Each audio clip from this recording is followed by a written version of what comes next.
Hi, my name is Sally, and as you can probably tell, I'm an avatar. I work for Pat and Warner, and they run Warner's tree surgery. Warner has been treating sick trees for over 50 years, and Pat has been answering the phone, talking to the customers, and lining up work, and basically doing everything else that needs to be done. Warner is making a series of videos that hopefully contain all the things he's learned about trees over the last 50 years. This is the first one. It's about the danger the ash fly poses to Chinese banyan trees. If you would like to help us get the word out to other people, this would be a good time to like this video and subscribe to our channel. Thank you. Over 40 years ago, California, Arizona and New Mexico instituted a program to get rid of the ash fly, because it was so destructive to trees and commercial crops.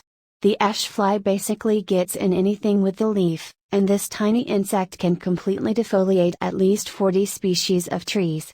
The ash whitefly has a 60-day lifespan, but for 55 days it's an aphid-like creature that is too small to see with the naked eye. The adult winged insects are just barely visible. In the past, California, Arizona, and New Mexico were successful in eradicating this pest with a combination of poisoning neighborhoods, crops, and orchards, and importing the ash fly's natural predator, a very small wasp, but at this time, as far as I know, nothing is being done about them. It's hard to see the ash fly on Chinese banyan trees unless you know what you're looking for. In the past, aphids would infest Chinese banyan trees' leaves, and if you touch them, they would feel sticky. Well, the ash fly does the same thing.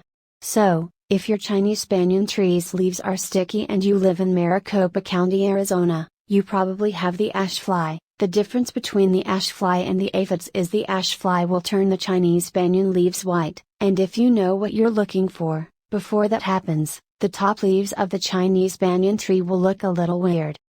So, if you see your neighbor's trees with a few of their branches turning white, this is probably caused by a boring insect that's went completely around a particular branch, or it's caused by the ash fly. In order to control the ash fly, you need to poison the trees. You also need to start fertilizing your trees on a regular basis. I'm going to tell you which poison to use in a minute, but first you need to understand that the poison I recommend has nitrogen in it, and too much nitrogen is bad for trees. So, you need to put the poison down, and then 6 months later you get a good general purpose fertilizer, and you treat the trees with it. If you live anywhere within 30 miles of Mesa, Arizona, you need to get Warner out to treat your trees with something that will kickstart their immune system. You see, every cell of every plant has enzymes that dissolve fungus, bacteria, and viruses, and because the ash fly has been in your trees, those enzymes have been depleted. So, Warner needs to inject medicines into the tree that will kickstart the healing process right away. You can protect your trees by treating them with Bio-Advanced Tree and Shrub, which you can get at Home Depot. This is a terrible poison, is so bad it was taken off the market for professionals to use, but thanks to some sneaky politicians, it was grandfathered in, so a 10-year-old kid can walk in and buy all he wants. Anyway, if you know it's toxic, you'll be fine, just don't go sticking your hands in it and licking your fingers. If you're careful, and a little bit afraid, it's safe to use. If you use the liquid, you pour the amount you need in a bucket with water, and you put the water down close to the base of the tree, and then you water it in. If you use the powder, you put the powder down close to the base of the tree and then you water it with a sprinkler. If a little dog licks it up before it's dry, it will kill the little dog. So, make sure animals and children are kept away from it until it's dry.